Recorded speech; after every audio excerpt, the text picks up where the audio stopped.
Me fui con mi amante y olvidé mi aniversario. Mi esposo me descubrió y me echó con una maleta en la puerta. No sé cómo llegué hasta aquí. Me arde el pecho de vergüenza y, al mismo tiempo, una parte de mí solo quiere apagar todo y fingir que nada ocurrió. Me fui con Esteban y olvidé la cena de aniversario con Andrés. Dije una mentira horrenda para cubrir otra peor. Sé que no hay justificación, que lo que hice fue cruzar una línea que jamás pensé tocar. Y, aún así, me sorprende lo fácil que fue, un paso breve, casi imperceptible, y del otro lado todo se volvió torpe, sucio, irreparable. Andrés y yo llevamos 3 años de casados. 3 años tranquilos, de esos que no dan tema para chismes. Él es confiable, trabajador, responsable. Nunca me dio motivos para desconfiar, nunca me faltó. Hasta hace unos meses yo me contaba a mí misma dentro de la misma categoría, alguien que cumple, que respeta, que cuida. Después llegó Esteban a la oficina. No trabaja en mi área, pero siempre encontraba el modo de pasar por mi escritorio con un chiste, un comentario tonto, alguna anécdota del piso de arriba. Al principio lo dejé pasar sin pensarlo, era ese coqueteo inofensivo que la gente se permite sin intención de nada. Con el tiempo empezamos a almorzar juntos porque coincidíamos, a caminar un par de cuadras a la salida porque íbamos para el mismo lado. Nada explícito, nada físico, solo esa electricidad que se instala sin permiso y que uno cree que puede controlar. No me enamoré de él. Lo digo con seguridad. Pero me sedujo la sensación, la mirada de alguien que te observa como si fueras nueva, la chispa en la rutina. Y sí, la rutina con Andrés me tenía un poco aletargada. No estábamos mal, simplemente repetíamos lo mismo una y otra vez. Yo bajé la guardia pensando que el juego se quedaría en palabras. Me equivoqué. La semana pasada, una mañana, Andrés me abrazó en la cocina y me dijo que había reservado un restaurante para celebrar nuestro aniversario. Tenía esa sonrisa limpia que me enamoró al inicio. Me explicó que iría directo desde el trabajo, que llegara a las 7, que no hacía falta que yo lo esperara para arreglarnos juntos.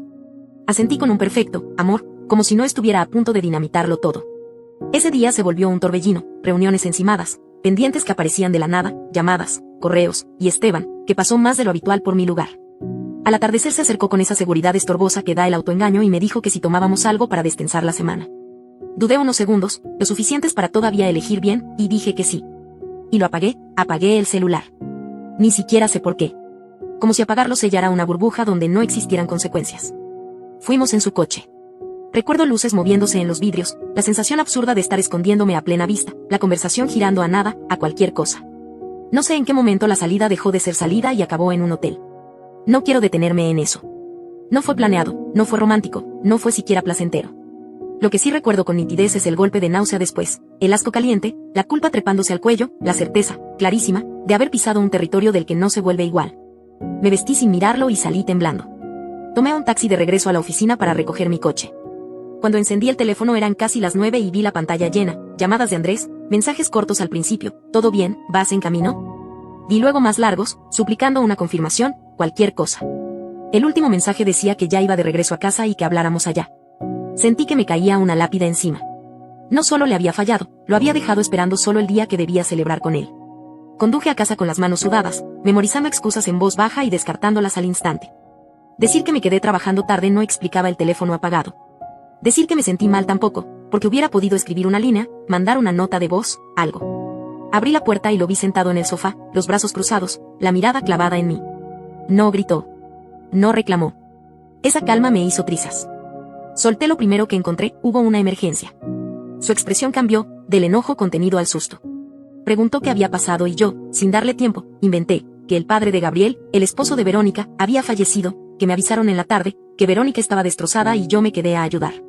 No entiendo de dónde saqué tanta frialdad para armar un cuento entero en segundos. Supongo que del pánico. Andrés me abrazó y dijo que entendía, que la próxima vez intentara avisarle, que lo importante era que yo estuviera bien.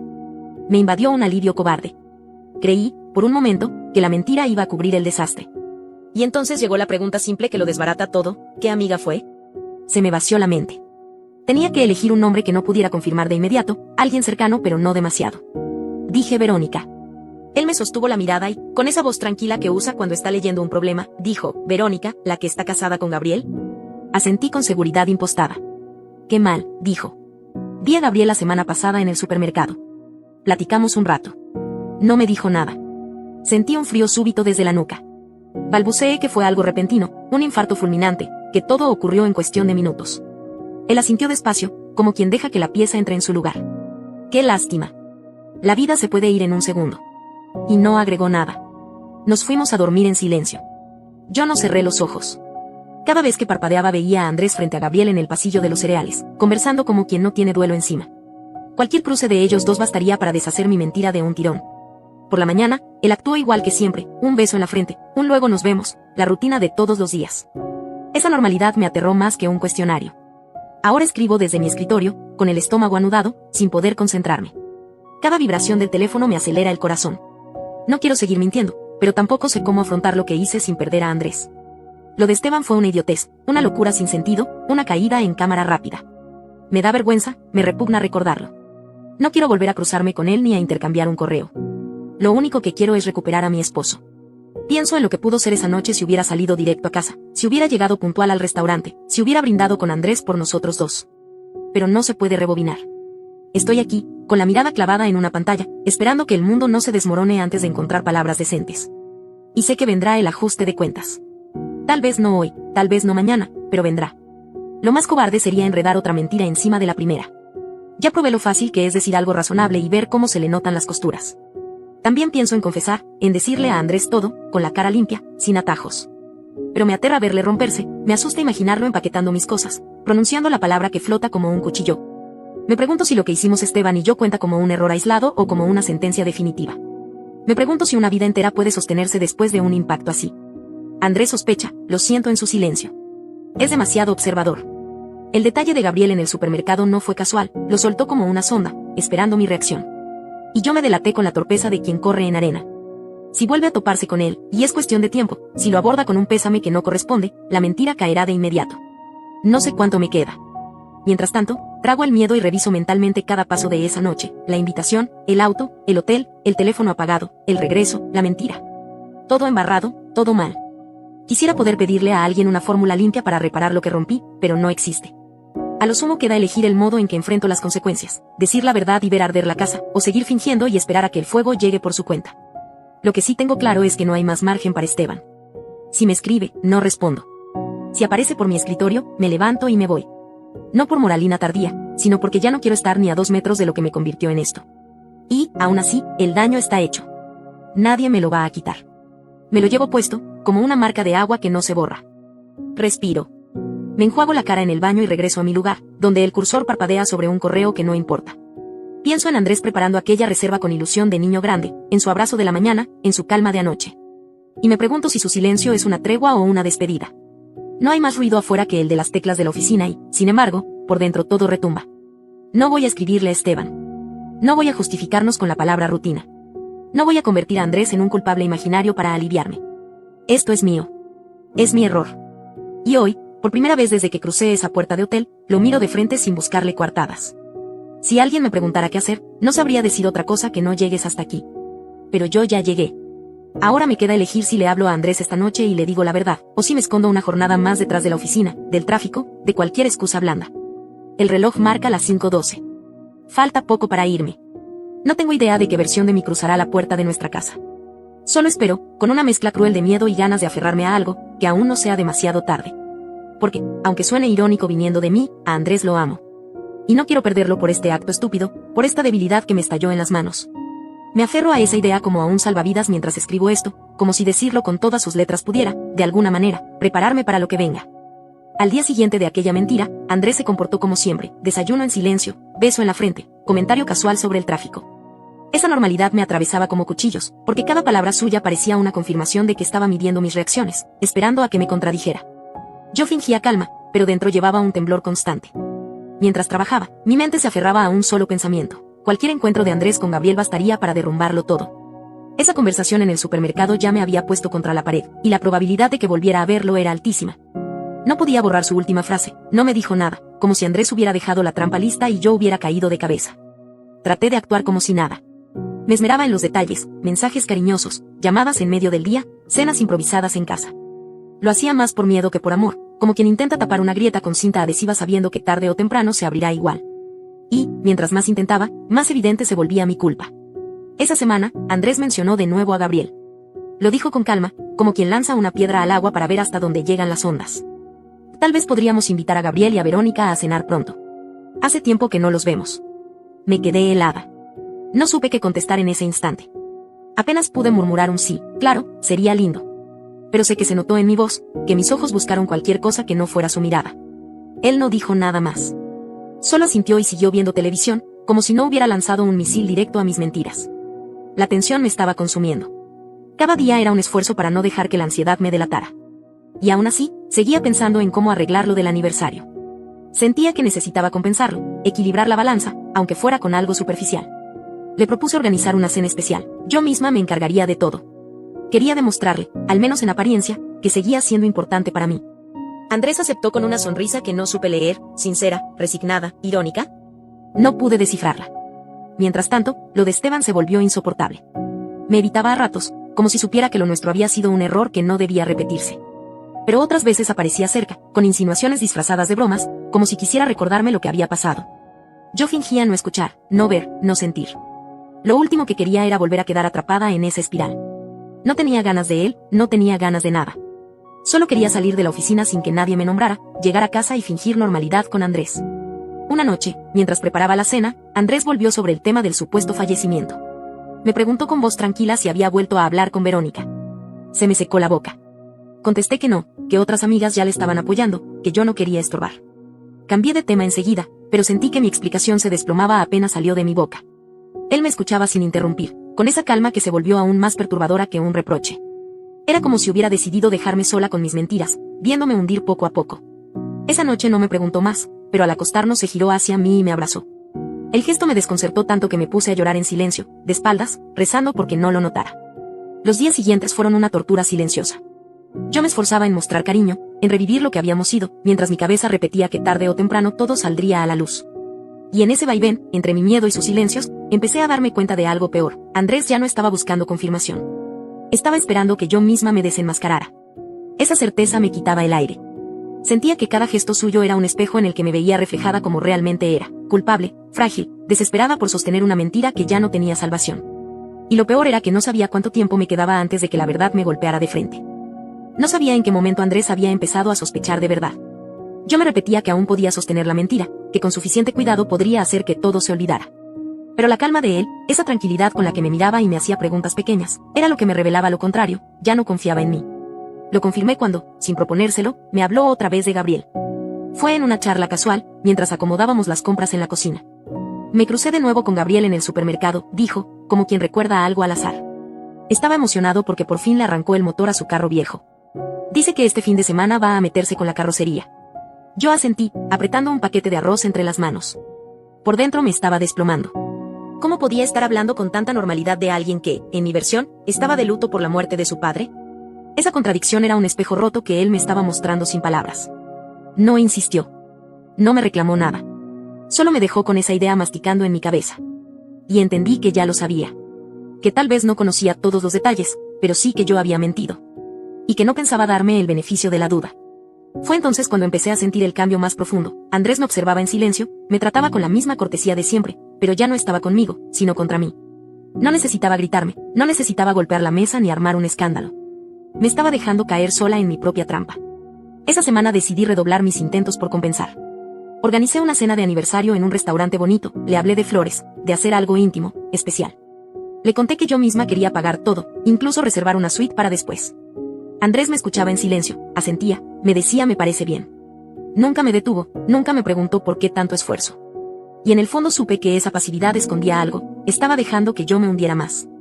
Mientras tanto, yo vivía con un miedo insoportable. Cada vez que mi teléfono vibraba, sentía que podía ser Andrés descubriendo todo. Imaginaba a Gabriel escribiéndole, llamándolo, preguntando por qué yo inventaba esas historias. Me veía desmoronándome en cuestión de segundos. No lograba concentrarme en el trabajo, no lograba dormir. Y en ese estado, lo último que necesitaba era a Esteban. Pero él seguía apareciendo, como una sombra. A veces con insinuaciones veladas, a veces con ese tono de complicidad que me revolvía el estómago. Yo ya no lo soportaba. Lo ignoraba, evitaba mirarlo, me levantaba de mi escritorio cuando se acercaba. No quería volver a quedar atrapada en su juego. Una parte de mí lo odiaba, porque lo asociaba con todo lo que había arruinado. Y aún así, sabía que culparlo a él era solo un escape. El error había sido mío. Yo había aceptado esa salida, yo había apagado el teléfono, yo había cruzado esa línea. Todo lo demás eran excusas. La noche previa a la cena, Andrés me abrazó antes de dormir. Fue un gesto sencillo, cálido, pero cargado de un peso extraño. No me reclamó nada, no me reprochó nada. Solo me abrazó como si quisiera darme un último respiro antes de algo inevitable. Yo me quedé inmóvil, con los ojos abiertos, y supe que ese abrazo no era reconciliación, era despedida. No pude dormir. Pasé horas mirando el techo, repasando cada detalle de lo ocurrido, imaginando cómo sería cuando la verdad estallara. Pensé en confesarle yo misma, en adelantarme. Pero el miedo me paralizaba. ¿Qué pasaría si me echaba de la casa? ¿Qué pasaría si me miraba con odio, si me decía que nunca más podría confiar en mí? Al día siguiente, me arreglé con esmero. Me repetía que esa cena sería el punto de quiebre, que con ella podría demostrarle a Andrés que todavía lo amaba, que podía enmendar mi error. Llegué al restaurante con nervios, convencida de que en cualquier momento él entraría por la puerta. Pero las horas pasaban, y no aparecía. Esperé 2 horas. Revisé el teléfono decenas de veces, lo llamé, le escribí. Nada. La ilusión se transformó en enojo. Sentía que estaba jugando conmigo, castigándome al dejarme plantada como yo lo había dejado a él. Cuando al fin regresé a casa, molesta y agotada, lo encontré sentado en la sala. A su lado había una maleta con mis cosas. Su mirada era serena, demasiado serena. Y en ese instante entendí que mi tiempo se había terminado.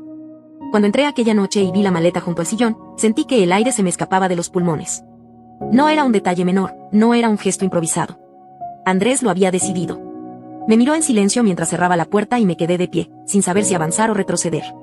Bien, dijo él, con los brazos cruzados. Supongo que ya entendiste. No sabía qué responder. Mi enojo del restaurante se evaporó al instante. Intenté hablar, pero apenas salió un murmullo.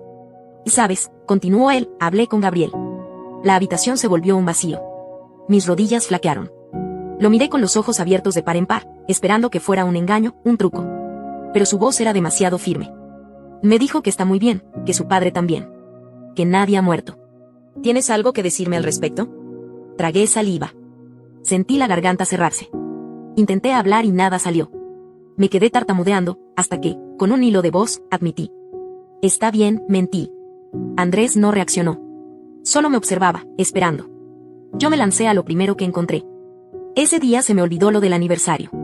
Tenía tanto trabajo, tantas cosas en la cabeza, no supe cómo decírtelo y me dio vergüenza. Inventé esa historia estúpida. Fue eso, nada más. Mis palabras salían atropelladas, como quien intenta tapar una fuga con las manos desnudas. Andrés me escuchó hasta el final, sin interrumpirme. Y entonces, con calma, soltó la pregunta que me destrozó. Ya que dices que no vas a mentirme más, ¿me puedes contar quién es Esteban? Me quedé helada. El color me abandonó de golpe. Sentí la sangre bajar de la cara, las piernas tambaleando. Traté de negar, de inventar, pero la voz no me salía. Al final solo conseguí llorar. Nada de lo que te hayan dicho es verdad, balbuceé entre sollozos. Son mentiras, inventos. Andrés sacó el celular, lo desbloqueó y me mostró la pantalla. Ahí estaba mi confesión escrita, palabra por palabra, en una publicación que jamás pensé que llegaría a sus manos. Mi propio relato, mi propia voz incriminándome. ¿Y mentiras? Repitió él con calma. Pero si la que contó todo fuiste tú. Vi cómo mi mundo se derrumbaba frente a mí. Me tapé la cara, llorando, tratando de justificarme. No quería, fue un error, una locura. No sé qué me pasó. Te lo juro, Andrés, tú eres el amor de mi vida. No quiero perderte, no quiero que me odies. Él no se inmutó. No levantó la voz, no me insultó. Solo empujó con el pie la maleta hacia mí. El divorcio ya está en proceso, dijo. Y no vas a quedarte aquí. Te vas esta noche. Me tiré al suelo, le supliqué. Lloré como nunca antes, le pedí otra oportunidad, le dije que podía arreglarlo, que podíamos salvar nuestro matrimonio. Me aferré a su pantalón, le rogué que no me echara. Andrés no se movió. No dijo nada más. Al final, con las manos temblorosas, recogí la maleta y caminé hasta la puerta. Sentía que cada paso me arrancaba un pedazo de vida. Cuando crucé el umbral, el silencio de la casa me golpeó como un portazo. No era un silencio triste, era un silencio final. Y entendí que, en ese instante, lo había perdido todo. Esa noche me quedé en la calle con la maleta en la mano, sin rumbo. No recuerdo bien a dónde fui primero, si al hotel que había reservado o a casa de mis padres. Solo sé que el trayecto fue un borrón, una mezcla de lágrimas y de rabia contra mí misma. El portazo de Andrés quedó grabado en mi cabeza como un eco que no se apaga. Los días siguientes fueron una tortura. Intenté llamarlo, escribirle, mandarle correos, cartas, cualquier cosa. No me contestó. A veces me leía y aparecía el doble cheque azul, pero nunca respondía. Y ese silencio me pesaba más que un insulto. Era como si ya no existiera para él. Después llegó el golpe final, los papeles del divorcio. No hubo discusión, no hubo pelea. Todo estaba en orden, con abogados de por medio. Andrés no quiso verme ni un minuto más de lo necesario. Supe que esa calma que tanto me había desconcertado era en realidad determinación. Él ya lo había decidido desde antes de que yo abriera la boca. Durante los trámites, me enteré de que había hablado con Gabriel y con Verónica. Les contó toda la mentira que yo había inventado. Como era de esperarse, ellos se indignaron. Y no solo ellos, el grupo de amigos que compartíamos también me dio la espalda. Me convertí en la señalada, en la mentirosa que usó a otros para tapar sus propios errores. No hubo disculpa suficiente que cambiara esa percepción. De Esteban tampoco supe mucho después. Lo evité como a la peste. Él nunca me buscó, supongo que también entendió que lo nuestro había sido una estupidez sin sentido. A veces me pregunto si para él fue solo un rato más, un entretenimiento, o si también le pesó. Pero ya no importa. Mientras tanto, Andrés siguió con su vida. Me enteraba de a poco, por comentarios, por redes sociales. Lo veía sonriente, tranquilo, como alguien que se había sacado un peso de encima. Y esa imagen me dolía más que cualquier reproche. Porque demostraba que yo era la carga, que yo era la que había arruinado lo que teníamos. Hoy, ya divorciada oficialmente, escribo esto con una mezcla de vergüenza y resignación. Perdí al hombre que más me había amado, todo por un error que jamás debí cometer. A veces me sorprendo pensando en lo fácil que fue destruir 3 años en una sola noche. Andrés nunca me gritó, nunca me insultó, nunca levantó la voz. Su castigo fue mucho más fuerte, me quitó su presencia, me borró de su vida con un silencio absoluto. Y ese silencio, hasta hoy, es lo que más me duele. Lo único que me queda es cargar con lo que hice, intentar reconstruirme sola y aceptar que no hay marcha atrás. Sé que nadie que lea esto me va a justificar. Y no espero que lo hagan. Solo quiero dejarlo escrito, lo perdí todo por un error estúpido, y no hay mentira que pueda tapar la verdad. Gracias por ver este video, déjanos tu opinión en los comentarios, compártelo si te gustó y recuerda seguirnos para más historias en Game Edit.